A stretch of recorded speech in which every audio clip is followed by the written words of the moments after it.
Cześć, dzisiaj mam do zaprezentowania tę oto hybrydę plug-in. To jest RAV4, wersja plug-in z 2021 roku, zarejestrowany w 2022.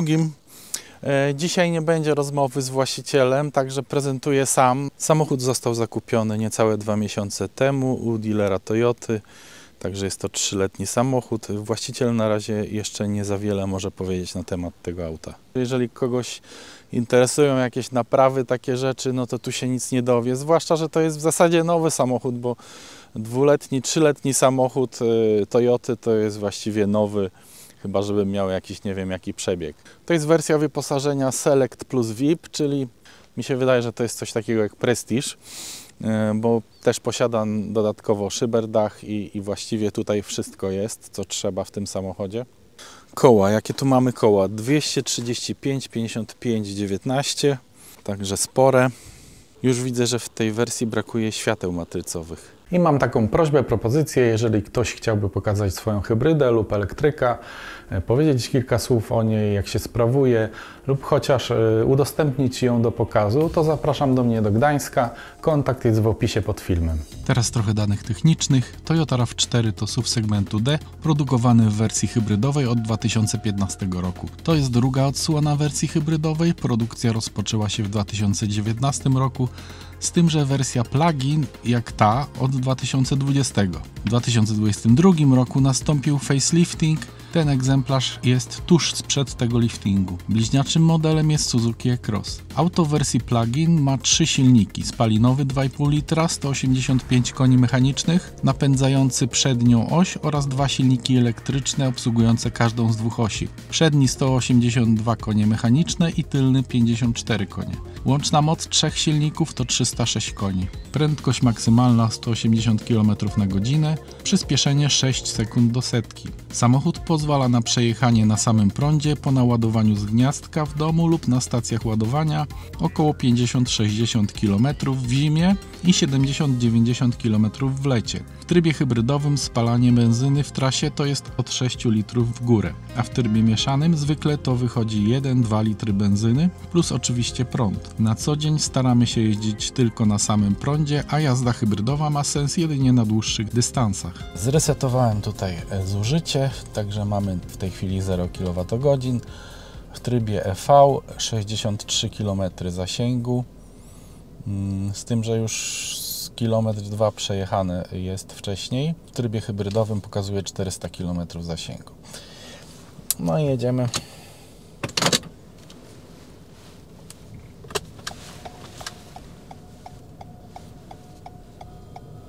Coś mi tu brzęczy. Nie wiem co. Pierwsze wrażenie, nawet w trybie czysto elektrycznym, bez używania silnika spalinowego, zbiera się bardzo dobrze. No bo silnik przedni ma 182 konie, tylny zdaje się 50 kilka, więc nawet nie używając spalinowego możemy tutaj się sprawnie poruszać po mieście. I nie tylko po mieście. Pierwsze wrażenie, jest chyba dobrze wyciszony, przynajmniej te sprawy jezdne koła. W tym ostatnim CHR-ze nowym, które filmowałem, było podobnie, czyli jest dobrze wyciszone są chyba nadkola.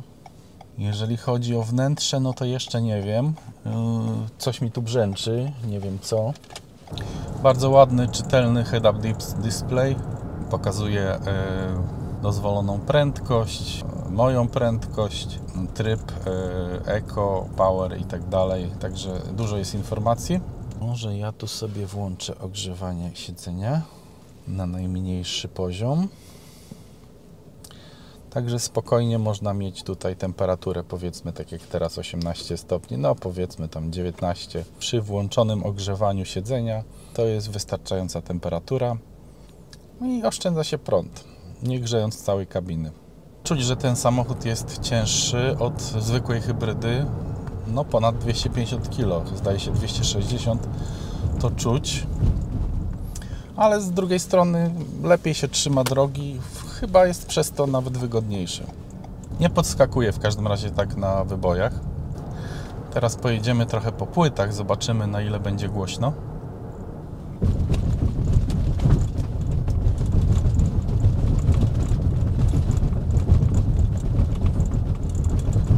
jest w porządku w sumie. Oprócz tego, że mi cały czas coś tu brzęczy. Czasami coś się odzywa w bagażniku. Nie wiem, czy tam jest coś luźno, czy po prostu tam jest gorsze wygłuszenie. W razie samochód się bardzo fajnie zbiera, nawet w trybie elektrycznym. Jeżeli chodzi o poszukiwanie tutaj w zimie z zasięgiem, w tej chwili przejechałem tak naprawdę 3 km, a utrata zasięgu jest 5 km. Zobaczymy, jak będzie dalej. Także cały czas jadę w wymuszonym trybie elektrycznym. Prawdopodobnie nie będę jeździł aż tak długo, żeby ten zasięg się skończył elektryczny, ale potem włączę właśnie te wszystkie tryby, jakieś tam właśnie hybrydowe. Zobaczymy, jaka będzie różnica w głośności, w zbieraniu się. O, czuć tutaj tą moc. Jest to jak dotąd najmocniejsza rawka z wszystkich, które były do tej pory. 306 koni, 6 sekund do setki, to jest bardzo fajne. Moją jakąś tam, powiedzmy, obsesją jest wyciszenie. I tutaj jak zwykle do Toyota mam jakieś tam zastrzeżenia co do wyciszenia, to tutaj nie. Koła są dobrze wyciszone. No zobaczymy jeszcze przy takiej prędkości tam 100, może 120 się uda pojechać. Jak będzie wtedy. Oczywiście samochody elektryczne mają możliwość jeżdżenia po buspasach i mają darmowe parkingi te publiczne. Pluginy nie mają, prawda? Hybrydy nie mają. Ale na przykład u nas w Gdańsku jest taka możliwość, żeby hybryda plug-in mogła parkować za darmo. Wystarczy załatwić sobie taką naklejkę. Podobno trzeba podać tam dane samochodu i zdjęcie z wpiętą wtyczką. I w tym momencie można parkować za darmo. O, wiewiórka biegła. Do tej pory jechałem w trybie normal, w tej chwili włączyłem Eco. W tym momencie naciskając na pedał przyspieszenia troszeczkę łagodniej przyspiesza. Zobaczymy, czy to jakoś wpłynie na zasięg. W tej chwili jest taka sytuacja, że przejechaliśmy 8,5 km, a zasięgu było 12. Ten samochód ma już wszystkie właściwie chyba możliwe systemy bezpieczeństwa. No na pewno te obowiązkowe, ale też pewnie nieobowiązkowe. Także oprócz tych takich typowych już w tym momencie asystentów typu tempomat adaptacyjny i trzymanie linii pasa, posiada również takie rzeczy jak czujnik martwego pola, zatrzymywanie się automatyczne, jeżeli pojawi się na przykład pieszy. Sprawdziłem to, jak musiałem wycofywać. Zbliżał się rowerzysta na chodniku, niestety jechał oczywiście, ale był jakieś, ja wiem, 50 albo i więcej metrów ode mnie, a już tutaj czujnik mnie informował, że uwaga, coś z tyłu jest. Także to bardzo dobrze działa. Samochód się sam w razie czego zatrzyma. Teraz mamy zimę. No zima w Gdańsku może nie jest jakaś ciężka, ale powiedzmy tam 0, -2, -5 stopni było ostatnio. Właściciel tak może ciutkę jest zawiedziony, jeżeli chodzi o ten zasięg, bo wszędzie jest napisane, że on tak w zimie to powinien 50-60 km przejechać na samym prądzie, a właściwie ciężko mu jest osiągnąć te 50, zwykle to jest 40-45, ale tutaj właśnie żeśmy dzisiaj rozmawiali, że prawdopodobnie bez problemu da się osiągnąć ten zasięg, przynajmniej 50 km, właśnie zmniejszając troszeczkę ogrzewanie całej kabiny, a włączając ogrzewanie siedzenia. To zresztą jest typowe przy właśnie jeździe samochodem elektrycznym. Też może jakieś tam znaczenie ma to, że u nas są dosyć duże wzniesienia w Gdańsku. Może nie wszyscy o tym wiedzą, ale dosyć tutaj są różnice spore i w okolicach, też na Kaszubach, tak jak tu jedziemy w tej chwili w tą stronę. Właściciel dojeżdża do pracy, to jest generalnie cały czas w dół, a potem wracając jest generalnie cały czas w górę. Coś mi tutaj... samochód poinformował mnie, że wjechałem na linię pasa i zrobił to wibrując kierownicą. O, w tej chwili jest to samo. Ja teraz wjadę tutaj na taką drogę, takie bezdroża. Spróbuję włączyć ten tryb trail. Nie wiem, czy to ma jakieś znaczenie, czy ja w ogóle to wyczuję. Znaczy, znaczenie na pewno ma, ale czy ja to w ogóle tutaj wyczuję? Chyba się włączyło, tak. Jest możliwe, że w tej chwili większa moc idzie na tylną oś. Trudno mi to stwierdzić. W każdym razie jedzie się dobrze. A że jest to SUV, więc jest wysoko. Nie ma żadnego problemu z jechaniem po takich bezdrożach. Prześwit jest 18 cm, także spory. Spróbuję troszeczkę ostrzej przyspieszyć. Zerwał co prawda na wierzchnię, ale bez problemu. Aha, włączył się silnik spalinowy. Być może w tym trybie trail tak jest. I mamy tak, w tej chwili pokazuje, że przejechaliśmy 12 km, a ubyło nam zasięgu 17 km. I taki właśnie identyfikator pozwala w Gdańsku parkować za darmo, również hybrydą plug-in. Maska silnika niestety podpierana badylkiem. Silnik spalinowy 2,5 litra, to już standard w tej wielkości Toyotach. Niewysilony, wolno ssący. 185 koni mechanicznych, a pod spodem jest jeszcze silnik elektryczny, 182 konie mechaniczne. Oba napędzają przednią oś, z tym, że ten elektryczny ma więcej newtonometrów. No i oczywiście jest jeszcze tylny silnik elektryczny, napęd na tylną oś. I tam jest 50, zdaje się chyba 6 koni, napiszę ile dokładnie.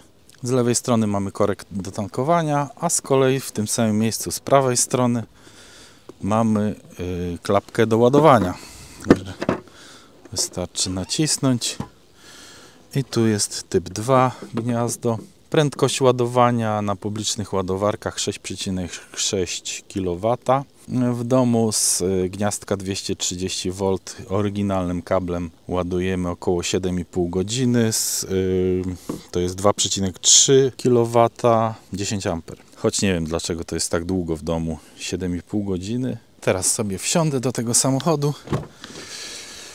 Szeroko się drzwi oczywiście otwierają. Regulację siedzenia mamy tutaj elektryczną. W tej wersji no praktycznie wszystkie tutaj poziomy są regulowane łącznie z wysokością siedziska. Niestety u pasażera jest co prawda regulacja elektryczna, ale wysokości siedziska nie można regulować i to w żadnej wersji wyposażenia. Drzwi przednie, tutaj miękkie, tutaj też miękkie, reszta już jest twarda. Butelka wchodzi chyba ta największa, to znaczy 1,5 litrowa. Przyciski, aha, jest tutaj pamięć ustawienia siedzeń dla 2 kierowców. Siedzenia skórzane, nie wiem czy są wersje wentylowane, ale w każdym razie są podgrzewane. Trzymanie boczne chyba dosyć dobre.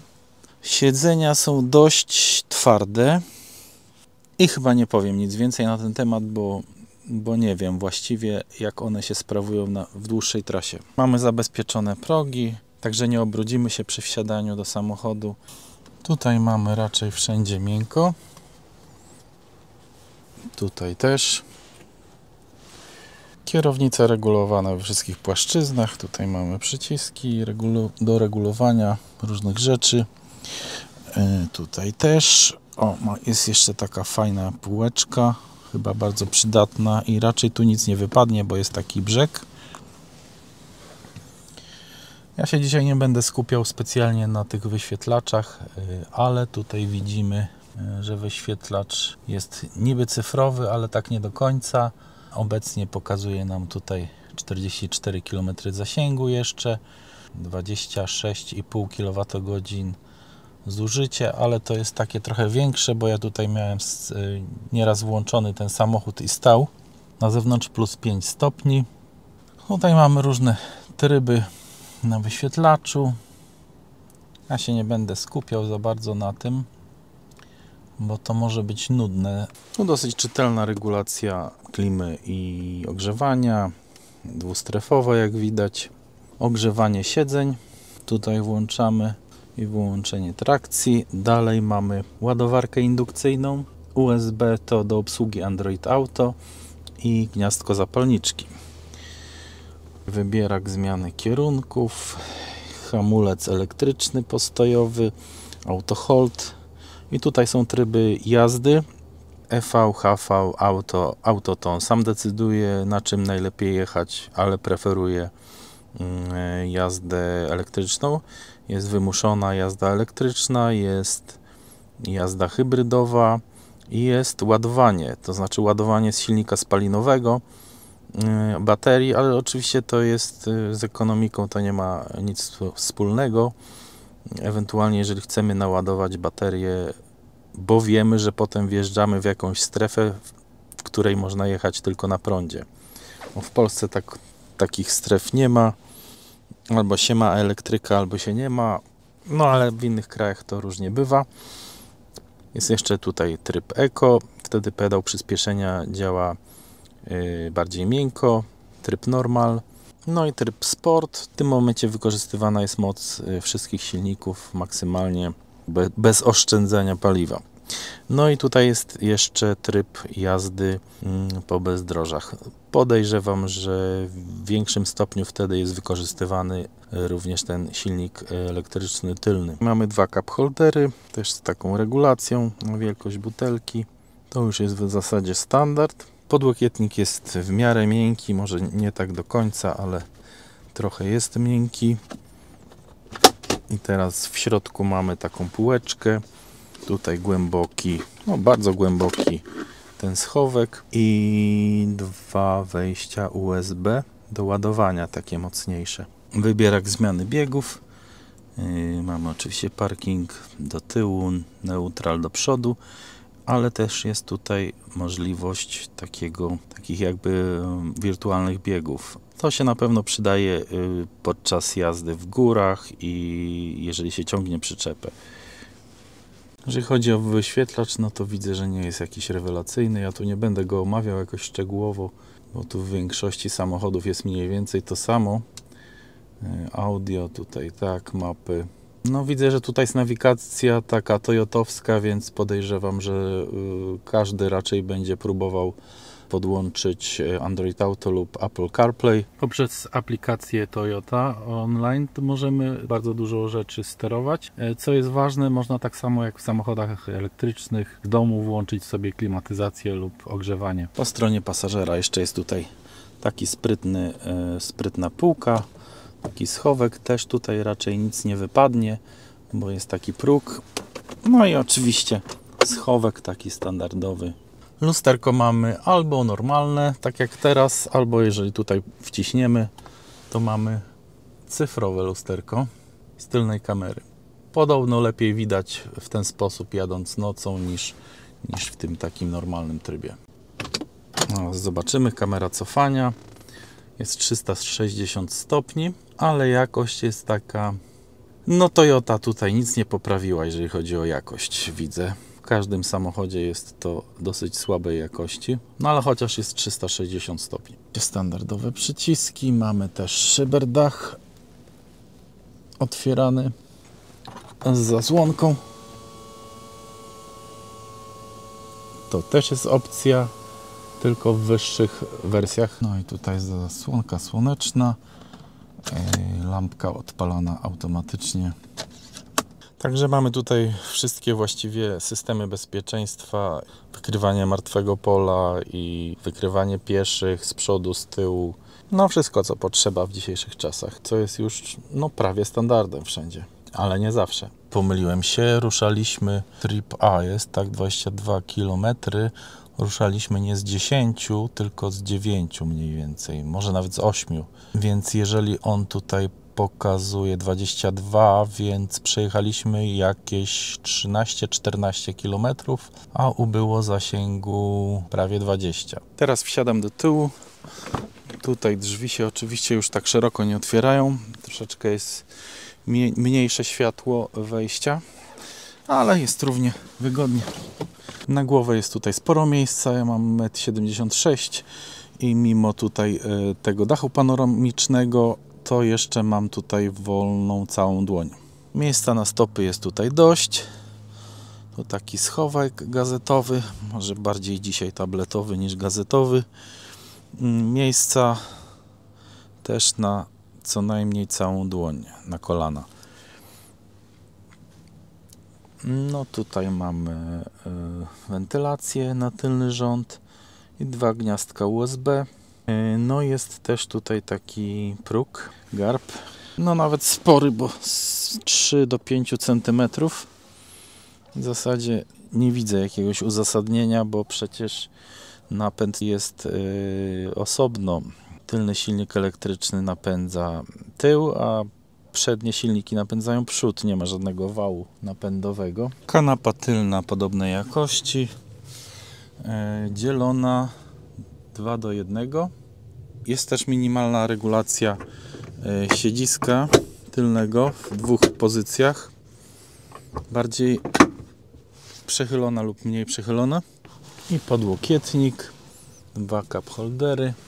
Przebicia niestety nie ma do bagażnika. Jeżeli chodzi o tylne drzwi, to jest podobnie, czyli tutaj miękko, dalej twardo. Wchodzi chyba mniejsza trochę butelka, aczkolwiek ukosem może i wejść taka duża. Głośnik, no i jest ogrzewanie tych bocznych, tylnych siedzeń. Bagażnik można otworzyć elektrycznie. W pakiecie z samochodem był dołączany hak. No tak jak w poprzedniej wersji, jest dosyć głośno i wolno. Bagażnik jest spory, 520 litrów, o 60 litrów mniejszy niż w zwykłej hybrydzie. Mamy tutaj głośniki JBL, tam widzę zaczepy ładunkowe, lampka oczywiście. O, i tutaj fajna sprawa, mamy gniazdo 230 V, 150 W, także można sobie coś tutaj podładować na napięcie zmienne i gniazdko zapalniczki, wnęka. Brakuje mi tylko jakiegoś haczyka na zakupy. Pod bagażnikiem jest jeszcze wnęka, miejsce właśnie na gaśnicę, na trójkąt i tak dalej. Zestaw naprawczy. No mam nadzieję, że też tutaj kabel do ładowania by wszedł, ten domowy. Teraz podaję jak zwykle wymiary bagażnika. Na głębokość do tylnych siedzeń mamy 92 mniej więcej centymetry. Może trochę więcej, może 95 w porywach. Jeżeli chodzi o szerokość, to ja nie będę już liczył tej wnęki. To jest 120 w tym miejscu. I tutaj się zwęża do jakichś 102, 101, 102. I teraz na wysokość do rolety 40 cm. Jeszcze sprawdzę, ile jest centymetrów przy złożonym siedzeniu tylnym, czy rozłożonym. Powierzchnia jest w miarę płaska, prawie płaska, nie do końca. I teraz do tylnego siedzenia, do przedniego siedzenia mamy mniej więcej 185 cm. Teraz będę jechał w trybie hybrydowym i może nie eko, tylko normal. Przy takiej łagodnej jeździe to właściwie nie słychać, czy jest tryb elektryczny, czy jest tryb hybrydowy. Jeżeli się delikatnie wciska pedał przyspieszenia, to właściwie nie wiadomo, na czym się jedzie. Spalanie w tej chwili pokazuje 2,3 litra na 100. Nie wiem, czy widać teraz ten head-up display przez szybę. Przełączyłem właśnie na tryb hybrydowy. Teraz będę jechał trasą szybką, więc chyba tryb hybrydowy jest tutaj bardziej zalecany. No i przy okazji zobaczę, czy się wkręca na wysokie obroty. Uwaga!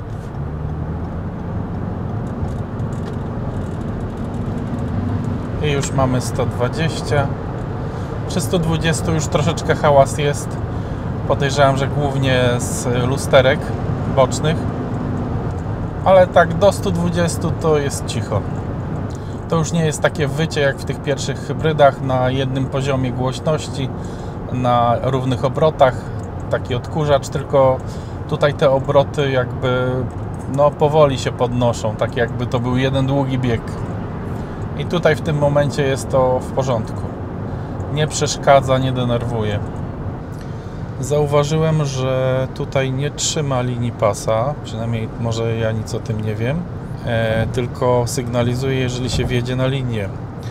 Prawdopodobnie w Toyocie jest tak, że dopóki się nie włączy tempomatu adaptacyjnego, to on nie będzie trzymał linii sam.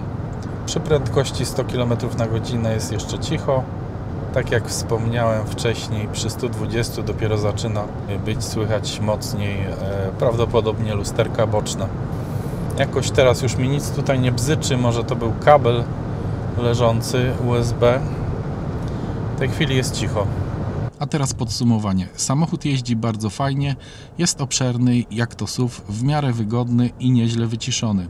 Może nie tak całkiem dobrze, ale na pewno koła. Nowością jest ogrzewanie elektryczne. W starszych pluginach Toyoty i też innych marek było ogrzewanie z silnika spalinowego. Według mnie, oprócz tego, o czym właśnie wspomniałem, największe różnice w stosunku do poprzedniej wersji hybrydowej RAV4 to są wygłuszenie, większy bagażnik, niższe spalanie, duża moc silników, nowoczesny wygląd, nowy system multimedialny, zwłaszcza obsługa Android Auto, Apple CarPlay i aplikacji Toyoty. Obsługa aplikacji Toyoty pozwala na zdalne odpalenie klimatyzacji, ogrzewania, sprawdzenie poziomu naładowania baterii, śledzenie pojazdu i wiele innych opcji. Co ciekawe, nietypowe, ta hybryda plug-in ma ładowność 600 kg. Jest to więcej niż zwykła hybryda. Zastosowano tym razem mocniejsze zawieszenie.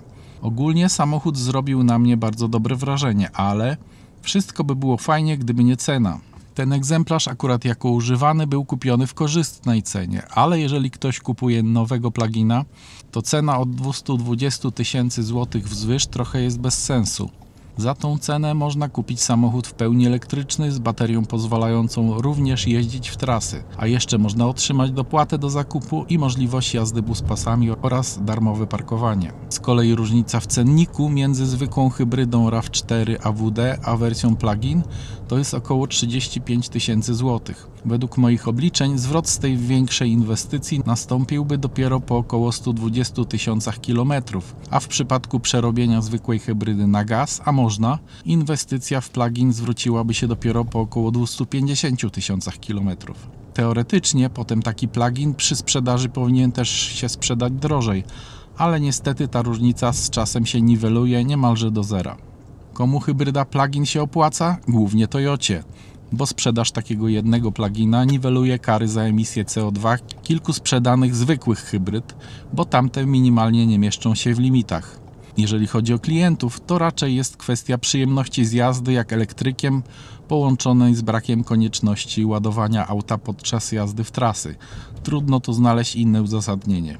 I to tyle, co miałem dziś do powiedzenia. Zostaw komentarz, łapka w górę i cześć!